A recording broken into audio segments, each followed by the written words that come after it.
بسم اللہ الرحمن الرحیم۔ السلام علیکم ورحمۃ اللہ وبرکاتہ۔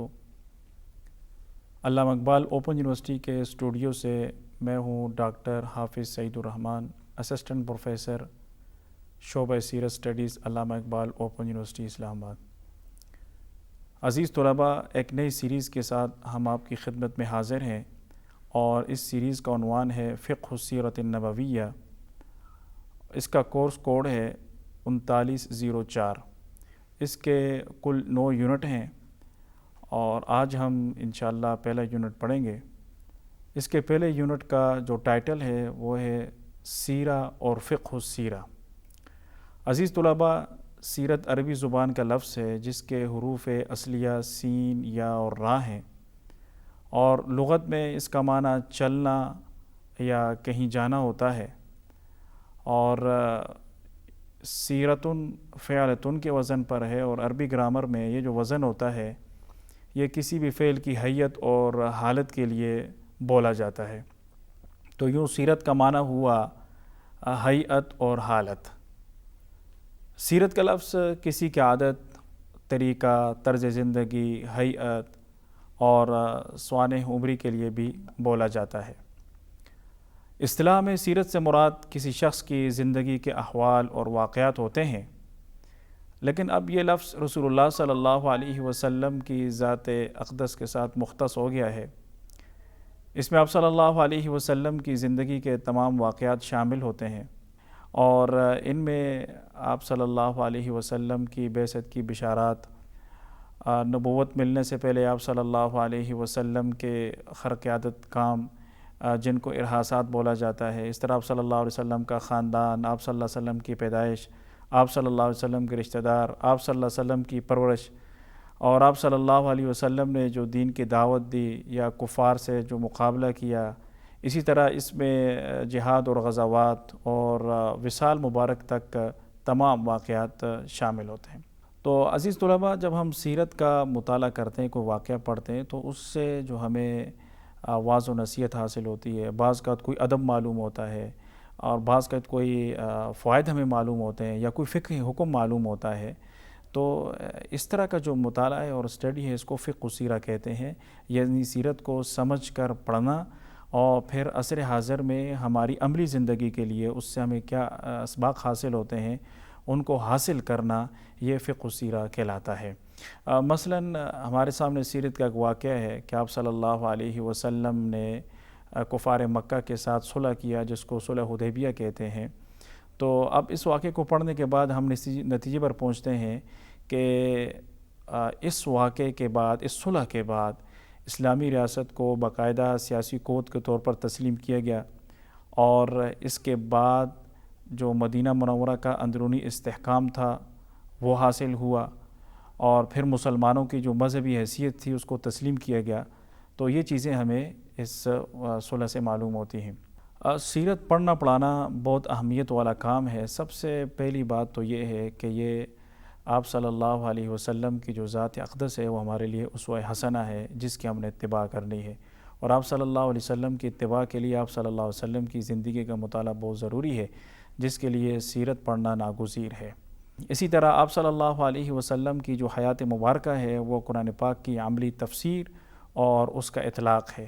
تو قرآن پاک پر کما حق ہو عمل کرنے کے لیے ضروری ہے کہ آپ صلی اللہ علیہ وسلم کی سیرت کا مطالعہ کیا جائے۔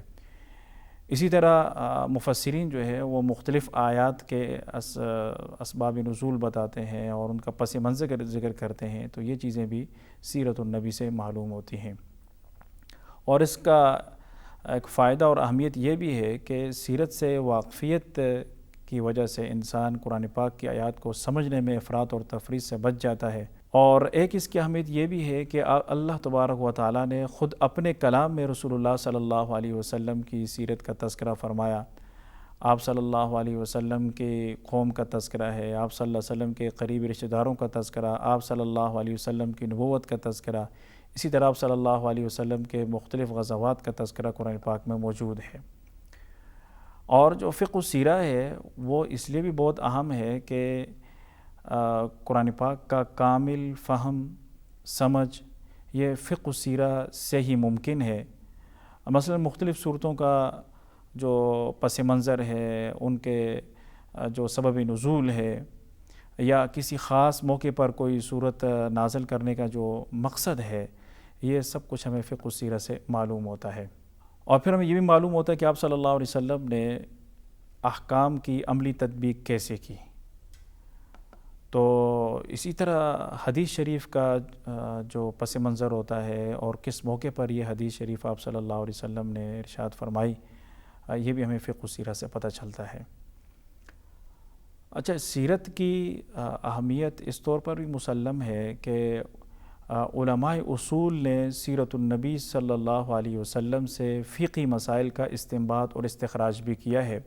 مثلاً امام ابو حنیفہ رحمہ اللہ نے ایک اصول بتایا ہے، اور اصول یہ ہے کہ میدان جنگ میں اور جنگ کے دوران اگر کوئی کافر کسی مسلمان کی کوئی چیز قبضے میں لے لیتا ہے اور اس کو اپنے ملک لے جاتا ہے، تو اس چیز پر اس کافر کی ملکیت آ جائے گی، مسلمان کی ملکیت ختم ہو جائے گی۔ اور اس طرح اگر کوئی مسلمان میدان جنگ سے کسی کافر کی کوئی چیز قبضے میں لیتا ہے اور پھر اپنے علاقے میں پہنچا دیتا ہے، تو اس چیز پر اس مسلمان کی ملکیت سمجھی جائے گی۔ اس طرح کرنے سے جس شخص کی اصلی ملکیت تھی وہ ختم ہو جاتی ہے، اور جس کے قبضے میں چیز چلی جاتی ہے وہ اس کا مالک ہوتا ہے۔ اب اس مسئلے پر امام صاحب رحمہ اللہ نے جو استدلال کیا ہے وہ فتح مکہ کے واقعات سے کیا ہے کہ آپ صلی اللہ علیہ وسلم نے جب مکہ فتح فرمایا تو آپ صلی اللہ علیہ وسلم اپنے گھر میں تشریف نہیں لے گئے، جو آپ کا بھائی گھر تھا وہ حضرت عقیل بن ابی طالب رضی اللہ تعالی عنہ نے بھیج دیا تھا۔ تو آپ صلی اللہ علیہ وسلم نے ان سے یہ بھی نہیں پوچھا کہ آپ نے کیوں بیچا، اور جس شخص کے پاس تھا اس سے بھی آپ صلی اللہ علیہ وسلم نے کوئی تعارض نہیں کیا۔ تو اس سے معلوم ہوا کہ ان چیزوں سے آپ صلی اللہ علیہ وسلم کی ملکیت ختم ہو گئی تھی، اس لیے آپ صلی اللہ علیہ وسلم نے تعارض نہیں فرمایا۔ اس بات کو بنیاد بنا کر، اس واقعے کو بنیاد بنا کر امام صاحب رحمہ اللہ نے احراز اور استیلاء کا اصول وضع فرمایا۔ یہ جو ہم نے ابھی بات کی، اس کو اصول میں، اصول فقہ میں احراز اور استیلاء کا مسئلہ کہتے ہیں۔ اسی طرح ابن قدامہ رحمہ اللہ فرماتے ہیں کہ اگر کوئی بندہ کہیں سفر پہ جا رہا ہے اور 15 دن سے کم کی اس کی نیت ہے کہ 15 دن سے کم میں واپس آ جاؤں گا، لیکن اسے کوئی ایسا وہاں کام پڑ جاتا ہے، کوئی ایسی مجبوری ہو جاتی ہے، اسے پتہ نہیں چل سکتا کہ میری واپسی کب ہوگی، تو اب یہ بندہ جب تک وہاں ہے یہ قصر نماز پڑھے گا، بے شک جو ہے نا وہ 2-3 ماہ تک وہاں رہے۔ اور اس مسئلے پر دلیل ابن قدامہ نے غزوہ تبوک سے لی ہے کہ غزوہ تبوک میں آپ صلی اللہ علیہ وسلم نے 20 دن گزارے اور آپ صلی اللہ علیہ وسلم نماز قصر پڑھتے رہے، کیونکہ واپسی کا کوئی وقت پتہ نہیں چل رہا تھا۔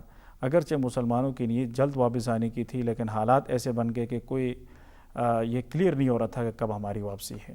تاہم سیرت سے، روایات سے جب ہم استدلال کریں گے اور خصوصاً فقہی طور پہ استدلال کریں گے تو اس کے لیے کچھ شرائط ہیں، اس لیے کہ فقہ کے استدلال کے لیے دلیل کا مضبوط ہونا بہت ضروری ہے۔